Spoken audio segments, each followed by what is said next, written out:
아멘. 할렐루야. 우리 사역 식구들 애쓰셨습니다. 고맙습니다. 감사합니다.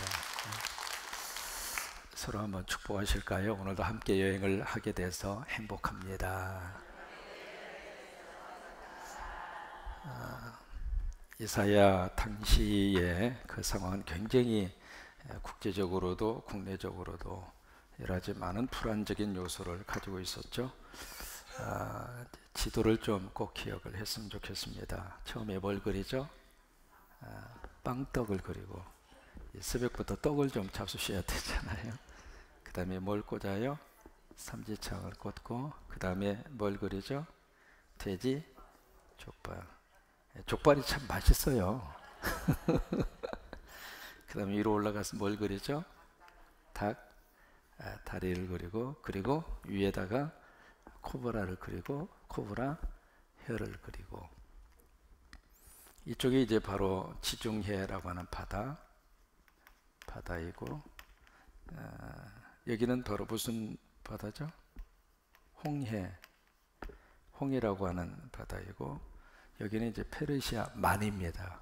만이고 이쪽은 이제 유프라데스강, 이쪽이 티그리스강. 바로 위에 조그만하게 그려져 있는 이것이 무슨 호수? 갈릴리. 그리고 밑에는 사해. 연결되는 이 줄은 무슨 강? 요단강. 이쪽은 나일강. 이제 이 지도를 좀 머릿속에 기억을 하셨으면 좋겠습니다. 지금 이제 그 유다라고 하는 나라가 예루살렘, 수도가 예루살렘이었잖아요. 여기가 이제 유다라고 하는 나라입니다. 이 유다를 중심으로 그 위에 어떤 나라들이 이렇게 쭉 포진을 하고 있었냐면 바로 위로 올라가면 여기는 이제 아람, 성경이 아람 군대 장관 나하만 이야기가 나오잖아요. 그 아람이라고 하는 나라가 바로 위에 위치를 하고 있고 이 아람이라는 나라가 지금으로 말하면 시리아입니다. 시리아라고 하는 나라. 그리고 바로 그 옆에 아수르라고 하는 나라. 성경이 굉장히 많이 등장하는 나라가 아수르라고 하는 나라죠. 그 아수르 바로 밑에 바벨론이라고 하는 나라. 이 아수르와 바벨론이 지금으로 말하면 이라크입니다. 이라크라고 하는 나라가 위치해져 있는 것이 고대 사회에서는 아수르 또는 바벨론이라고 하는 나라가 거기에 위치해져 있습니다.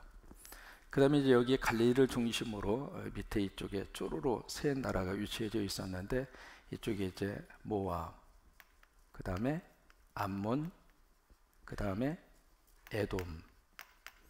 성경에 좀 이름들이 등장하는 그런 나라들이죠. 모압, 암몬, 에돔. 이 세 나라가 지금으로 말하면은 요르단입니다. 요르단이라고 하는 나라가 바로 이제 모압, 암몬, 에돔이라고 하는 나라가 위치해져 있었죠. 그리고 이제 밑으로 쭉 내려와서 이쪽에 뭐가 위치해져 있죠?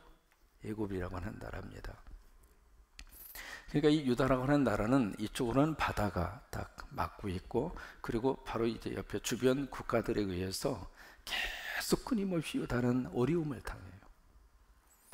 위에 있는 나라가 밑으로 이제 내려올 때 항상 유다를 통과할 수밖에 없잖아요. 마치 다리와 같은 그런 위치에 있는 나라가 유다라고 하는 나라인데 그래서 밑에 이제 아람이라든지 아수르라든지 나중에 이제 바벨론이 아수르를 먹고 바벨론이 또 치고 들어오죠.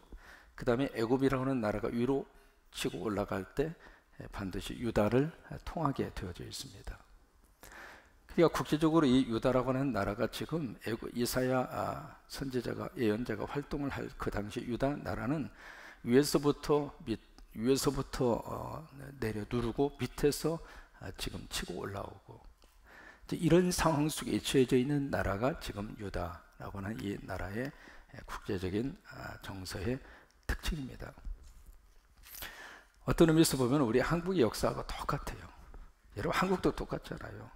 일본에서 이제 대륙을 향하여 뻗어 올라갈 때 한국을 통해서 가야 되고 또 저쪽 대륙 중국이나 기타의 대륙에서 이쪽 동양이나 그 다음에 그쪽을 향하여 뻗어 나가고 싶을 때 한국을 통해야 되고 그래서 지리적으로 우리 한국이라고 하는 나라는 참 어떻게 표현할 수 없을 정도로 마치 긴 새와 같이 긴 틈 속에 끼어져 있는 이제 그런 지리적인 위치를 가지고 있는 것처럼 이스라엘, 이 유다라고 하는 나라도 마찬가지의 그런 하나의 위치와 형편 속에 유다가 처해져 있었습니다. 그러다 보니까 한시도 편할 날이 있어요, 없어요? 또 하나, 이사야가 지금 활동하던 이 당시 유다의 문제에 있어서는 이런 외부적인 문제도 상당히 심각한 문제를 가지고 있습니다만은, 사실 그것과 더불어서 또 하나 내부적으로 또 하나의 심각한 문제가 바로 무슨 문제냐면 영적인 문제예요. 영적인 문제. 다시 말해서 그들에게 경건의 모양은 있지만은 경건의 능력이 사라진 신앙. 마치 그릇은 이렇게 잘 준비가 되어 있지만은 그 그릇 속에 정말로 필요한 믿음의 내용이 담겨져 있지 않는 그들의 잘못된 신앙적인 그런 모습. 그것이 어떤 면에서 이 이사야가 활동하던 그 당시에 더 심각한 문제가 됐던 것이 바로 이 문제였습니다. 우리 요한 3서에 있는 말씀대로 사랑하는 자여, 무엇이 잘됨 같이, 영혼이 잘됨 같이, 그 다음에 범사가 잘되고, 그 다음에 여러분 보세요. 모든 것의 축복의 출발이 무엇으로부터 출발을 해요? 영적인 거예요. 여러분, 우리가 신앙생활을 하면서 여러 가지 많은 어려운 일들이 우리 가정과 주변 속에 많이 있습니다만은 영적으로 바로 세워져 있으면 이길 수 있습니다. 때로는 질병도 이길 수 있고, 가정의 문제도 이길 수 있고, 어려운 세상살이도 우리가 살아갈 수 있고, 경제적으로 힘들어도 영적으로만 딱 서 있으면 하나님이 먹을 것도 공급하시고, 막힌 것도 열어주시고, 하나님이 뚫어주시고, 그러니까 모든 것의 출발이 바로 어디에 있느냐면 영적인 것에 있는 거예요. 근데 이 영적인 것이 무너지고 나면 겉으로는 다 모든 것이 갖추어져 있는 것 같은데 영적으로 무너지고 나면 한순간에 부러지는 거예요. 바로 이사야가 활동하던 그 당시에 그들의 모습이 바로 이런 모습이었다고 하는 거예요. 외부적으로는 지금 이 강대국의 틈바구니 힘싸여서 계속 외부적으로 침략을 지금 당하고 있고, 또 하나 그보다 더 심각하게 생각하고 있는 것은 그들의 영적인 문제. 여러분, 빈 수레가 더 요란하잖아요. 그런 것처럼 이게 아무것도 담겨져 있지 않으면, 내용물이 그 속에서 빠져버리고 나면 참 묘하게도 시끄럽습니다. 그래서 이제 오늘 말씀을 통해서 하나님이 어떤 믿음을 기뻐할까, 우리 성광의 가족들에게 하나님이 기뻐하는 믿음이 충만하셨으면 좋겠어요. 정말 하나님이 인정하는 믿음으로 가득하게 이렇게 채워지셨으면 좋겠어요. 그러면 하나님이 어떤 믿음을 하나님이 기뻐하실까, 오늘 네 가지로 이야기를 하고 있습니다. 첫째로 무슨 믿음이냐면, 따라서 한번 해보실까요? 말씀 신앙. 이것을 하나님이 가장 기뻐하셔요. 그것을 주급하고 있는 것이 오늘 여기에 보시면 10절입니다. 10절에 가서 보시면, 너희 소돔의 관원들아 여호와의 말씀을 들을지어다. 너희 고모라의 백성아 우리 하나님의 법에 귀를 기울일지어다. 여기 갑자기 왜 소돔의 관원이라고 하는 것은 지금으로 말하면 정부 관료들을 의미하고 있는 것이거든요. 그 갑자기 왜 소돔의 관원, 그 다음에 고모라의 백성들을 지금 언급하고 있을까? 지금 유다라고 하는 이 나라가 가지고 있는 그 죄가 소돔이나 고모라 그 당시에 그 백성들하고 똑같았다. 그래서 이제 소돔과 고모라라고 하는 말이 그래서 나오고 있는 거예요. 그런데 여기 보면은 소돔의 관원들, 그 다음에 정부 관료들, 그리고 고모라의 백성, 무슨 얘기냐면 총체적으로 다 지금 부패하고 있다 그 말이에요. 근데 그런데 그들에게 10절에서 지금 말씀하고 있는 것이 바로 뭐냐면, 그들을 부르면서 여호와의 말씀을 어떻게 해요? 들을지어다. 그 다음에 우리 하나님의 법에 뭘 기울여요? 귀를 기울일지어다. 그러니까 여기에 듣고 기울여야 할 그것은 바로 뭐냐면 하나님 말씀이라고. 우리가 눈만 뜨면 세상적인 뉴스, 그 다음에 신문, 인터넷, SNS, 얼마나 많은 뉴스로 우리들이 접하고 듣는 그런 세상에서 우리가 살고 있지만은 정말 우리가 귀를 기울이고 들어야 할 것은 말씀이라고. 여러분, 말씀이 들리면 축복이에요. 말씀이 내 속에 부딪혀 오면 은혜 받는 거예요. 말씀이 깨달아지면 행복한 거예요. 그런데 다른 뉴스는 많이 우리가 듣고서 그것을 마음속에 새기고 우리들이 살고 있습니다만은 말씀이 들리지 않으면 이미 영적으로 문제가 생기는 거예요. 시편 1편을 우리가 기억을 하고 있잖아요. 복 있는 사람이 누구인가? 누가 행복한 사람인가? 악인의 꾀를 따르지 아니하고 죄인의 길에 서지 아니하고 오만한 자의 자리에 앉지 아니하고, 그 다음에 오직 여호와의 율법을 어떻게 해요? 즐거워요. 여러분, 이 새벽에 이사야 함께 여행하는 이 시간이 즐거웠으면 좋겠어요.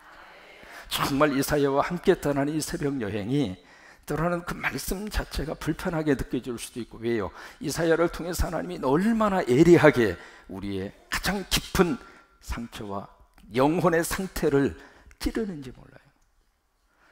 그래도 오직 여호와의 말씀을 즐거워하고 그의 말씀을 주야로 묵상하는 사람, 그 사람이 가장 행복하다고 하는 거예요. 엠마오라고 하는 그곳으로 이제 예수님 부활하신 다음에 두 제자가 내려가잖아요. 내려가는데 이제 길 도상에서 예수님을 만나게 됩니다. 그래서 예루살렘에서 있었던 이야기를 같이 대화를 나누게 되죠.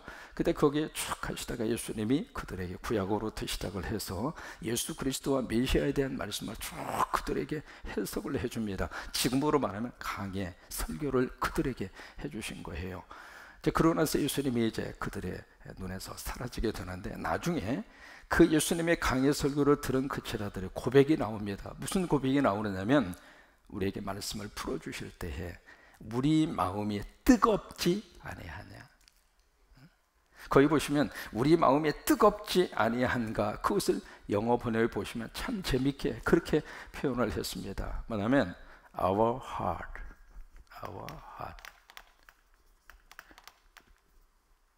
heart이라고 하는 것이 심장이잖아요. 심장. our heart.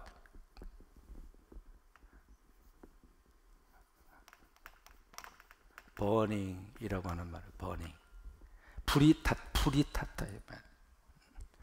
그러니까 하나님의 말씀이 내 영혼 속에 떨어지니까 그 말씀이 내 영혼 속에 불이 나더래요. 그래서 하나님이 정말 좋은 믿음은 말씀 신앙입니다. 그러니까 말씀이 내 속에 임하여 와서 말씀이 내 심령 속에 불이 붙어서 그 말씀이 나에게 에너지를 주고, 그 말씀이 나에게 다시 한번 위로를 주고, 말씀의 능력을 체험하고. 그래서 하나님이 기뻐하는 신앙은 무슨 신앙? 말씀 신앙. 말씀 신앙. 두 번째로 하나님이 어떤 믿음을 기뻐하실까? 두 번째는 진실한 신앙입니다.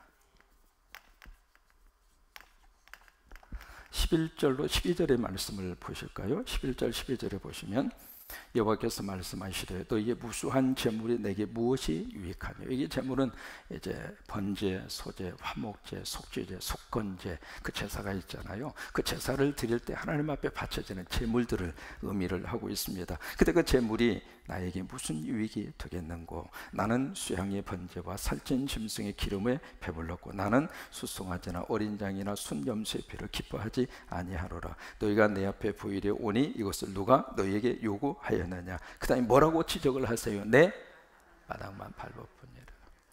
그 마당은 성전의 뜰입니다. 성전 뜰만 받고 가는 것 뿐이다, 그 이야기예요. 이게 지금 무엇을 지적을 하고 있느냐면, 형식도 참 중요합니다만은 제사를 드리고 예배를 드리고 형식도 중요하지만 형식과 더불어서 더 하나 중요한 것은 거기에 담겨지는 내용이라고 하는 거예요. 형식은 너무 잘 갖추어졌는데 거기에 내용이 빠져버리면 그 형식은 의미가 없는 형식이라고 하는 거예요. 그래서 여기서 11절 12절에서 지적하고 있는 내용이 바로 그런 내용입니다. 우리가 예배 드리는 것, 너무 하나님이 기뻐하시는 것이 바로 예배입니다. 하나님은 예배를 너무 좋아하세요.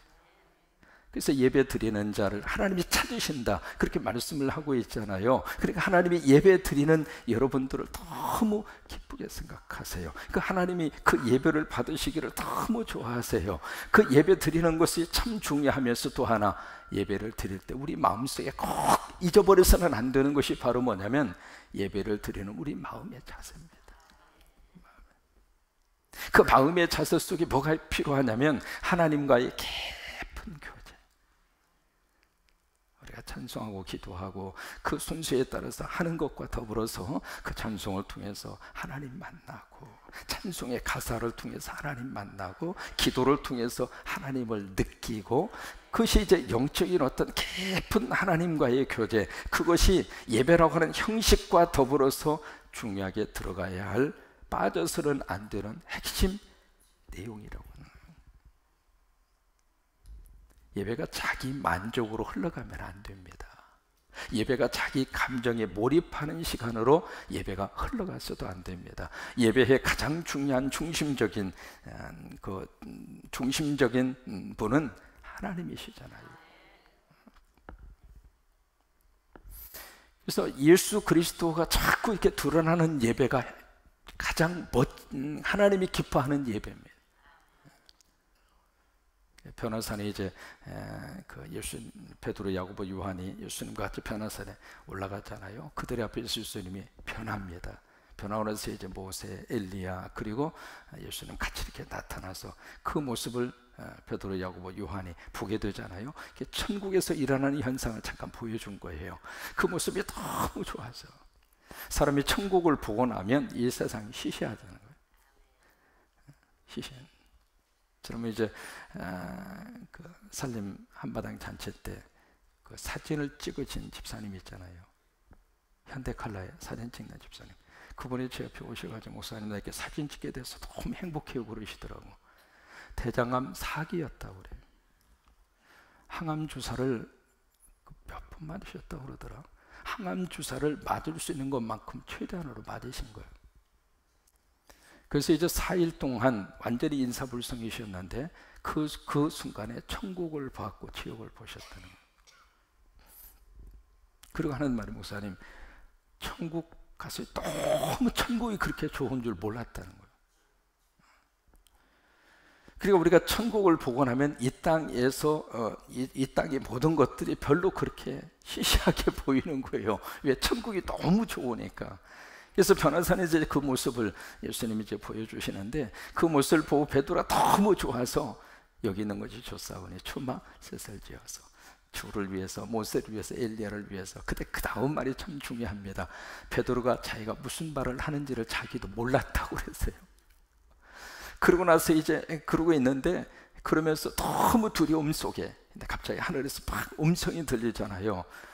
이는 내 사랑하는 기뻐하는 아들이요, 내 사랑하는 기뻐하는 아들이, 너희는 저의 말을 들어라. 이제 그 말을 듣고 이 베드로, 야고보, 요한이 너무 두렵고 놀라워서 거기서 이제 꼬꾸라집니다. 기절을 한 거죠. 기절을 했는데 예수님이 오셔서 베드로 이렇게 만지시면서 두려워하지 말라 그렇게 하세요. 그리고 나서 베드로가 정신을 차려서 보니까 그 다음에 말씀에 무슨 말씀이 나오느냐면, 오직 예수 위에는 보이지 아니하더라. 한번 해보실까요? 오직 예수, 오직 예수. 그게 진짜 예배입니다. 예배. 그러니까 그것이 바로 진실한 신앙이에요. 어떤 예배를 드리든지 우리 마음속에 예수로 가득히 채워지고, 예수로 충만하고, 예수가 이렇게 보여지고, 그게 진짜 예배라고 하는 거예요. 그 다음에 세 번째로, 하나님이 기뻐하는 예배는 어떤 예배일까? 거룩한 예배입니다. 거룩한 신앙이에요. 거룩한 신앙. 13절을 보겠습니다. 13절에 보시면, 헛된 재물을 다시 가져오지 말라. 분양은 내가 가정에 여기는 바요, 월삭과 실과 태회로 모이는 것도 그러하니 성회와 그 다음에 아울러 악을 행하는 것을 내가 견디지 못하겠노라.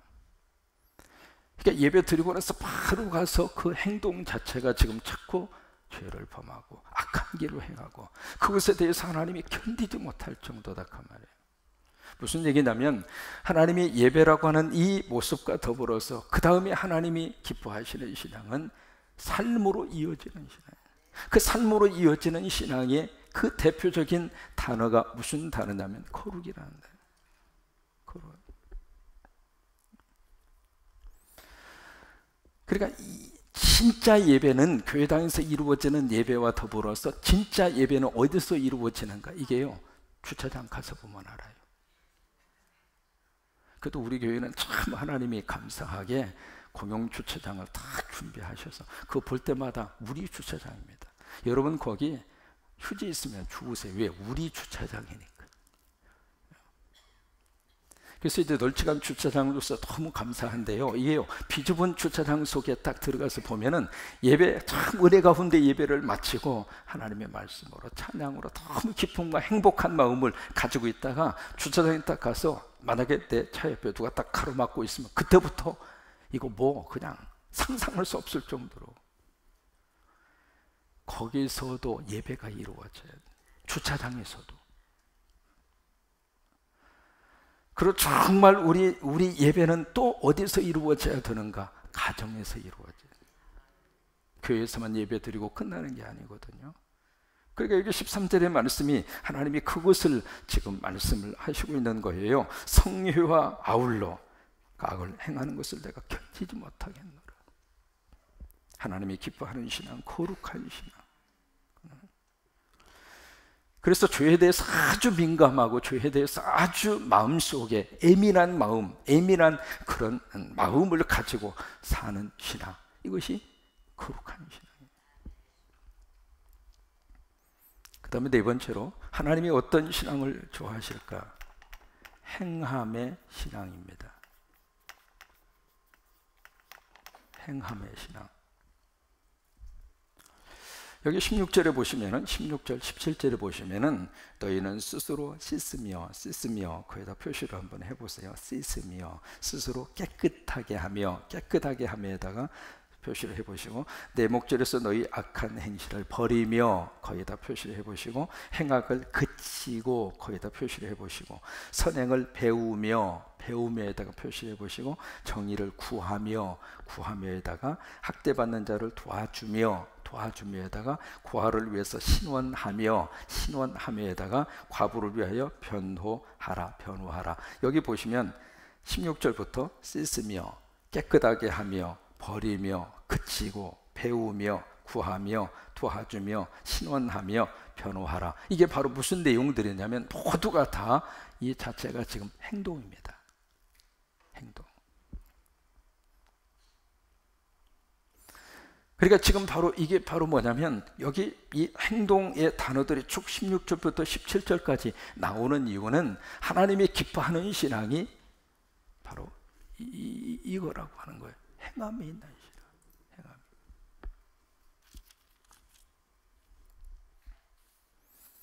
행함. 톨스토이라고 하는 그 러시아의 문호 그분의 작품 가운데 단편 소설 가운데 아주 재미있는 내용의 소설이 있습니다. 뭐냐면 예수 잘 믿는 구도 수송공이 하나님 앞에 기도해. 하나님, 나 예수님 직접 보고 싶어요. 여러분 그런 마음 들 때 있잖아요. 나 예수님 직접 보고 싶어요. 막 기도하니까 하나님이 꿈에 나타나셔가지고 그래, 예수님이 나타나셔가지고 내가 내일 네 집에 갈게. 세상에 그 응답을 받고 나서 바로 집에 와가지고 집안 대청소를 하는 거예요. 여러분 손님이 와야 집이 좀 깨끗해지잖아요.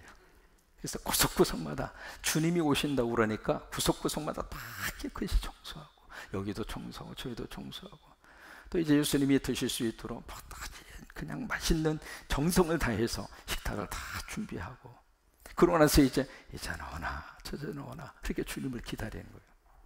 주님이 이제 기다리는데 아무리 기다려도 그 보고 싶은 예수님이 안 오시는 거예요. 그래서 이제 그러다가 한 오후쯤 돼서 띵동 그 소리가 나서 누군가하고 문을 딱 예수님인가 싶어서 문을 딱 열어보니까 앞에 거지가 있는 거예요. 남루한 복장의 거지가 딱 서 있는 거예요. 그래서 너무 배고프다는 거예요. 그럼 들어서 이렇게 좀 잡수시라고 예수님 드셔야 될 음식을 거지가 조금 먹어버렸어. 그러면서도 이제 예수님 그래도 좀 오시겠지 싶어가지고 그 다음에 좀 기다리고 있는데도 또 띵동 해서 보니까 이제는 청소부 아저씨가 옆집 청소하다가 배고프다고 또 초인종을 누른 거예요. 그 사람도 배고프다고 그러니까 조금 음식을 나누어 줬죠. 이제는 예수님 이제 늦게라도 오시겠지 싶어가지고 또 기다리고 있는데 그 다음에 띵동 그래서 문을 열어보니까 이제는 지나가던 사과장수가 자기도 배고프다고 초인종을 누른 거예요. 그래서 이제 예수님 잡수시라고 준비한 거 다 이 사람들이 다 먹어버린 거예요.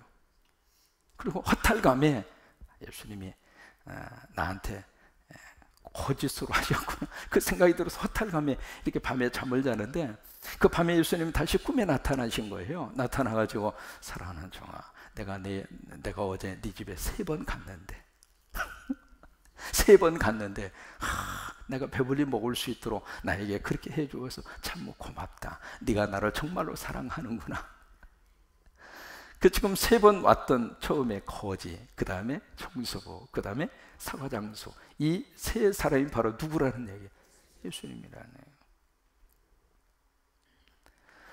그러니까 이게 우리 삶 속에서 예수님이 드러나는 신앙을 갖는 것을 예수님이 너무 좋아하시는, 하나님이 기뻐하는 신앙은 그런 신앙입니다. 그런 신앙. 이번에 이제 65주년 교회 생활의 7월 둘째 주잖아요. 어떻게 하면 우리 교회가 여기 65년 동안 철터 위에 이 교회를 세우셔서 그동안에 여러 가지 많은 어려움이 있었잖아요. 기록을 보니까 10년 단위로 우리 교회는 한 번씩 아픔을 겪었어요. 그러다가 이제 어떻든 양 목사님 모셔서 더 이상의 분열이 없도록 하나님 우리 성광교회를 하나를 모으셨고, 또 하나 그 당시에 그런 분열의 아픔이 있었지만은 그 교회들이 전부 다 우리 군산 노예의 굵직한 교회로 하나님이 세우셨어요. 그때는 아팠지만은 그것을 통해서도 하나님이 또 하나의 역사를 일구신 거예요. 그래서 이제 우리 교회를 그렇게 들어와 쓰셨는데 이제 65주년이 됐죠. 여러분 65세가 되면 한갑, 진갑 다 지난 나이입니다. 이제는 성숙한 모습이어야 되잖아요. 어떻게 하면 우리 교회가 교회 생애를 의미 있게 지낼 수 있을까? 함께 장로님들하고 상의한 것이 있었어요. 뭐냐면 65주년이니까 65세대의 불우한 이웃들을 교회가 품자. 거기에는 예수 믿느냐 믿지 않느냐 그 따지지 말고 불교 다녀도 좋고 성당을 다녀도 좋고 그 생각하지 말고, 또 우리 교회에 등록한 사람이 한정해서 하지 않고 등록하지 않는 분, 정말로 말 그대로 시나 동사무소를 통해서 65세대 정말 힘들고 어렵게 사는 분들을 교회가 끌어안아서 그들에게 이 행함의 신앙을 교회가 좀 보여줬으면 좋겠다는 거예요. 그래서 이제 얼마의 액수가 될지는 모르겠습니다만은 그들에게 구체적으로 필요한 물질을 그들에게 좀 예수님의 이름으로 전해주려고 그렇게 계획을 하고 있습니다. 하나님이 기뻐하는 신앙은 어떤 신앙인가? 이 신앙이에요. 첫째로 무슨 신앙?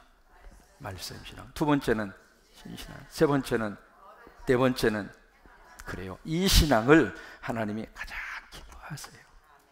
이런 이 믿음이 우리 안에 충만하시기를 주의 이름으로 축원합니다. 다시 한번 기억하는 의미에서 무슨 신앙? 두 번째, 세 번째, 네 번째. 그래요. 이 신앙.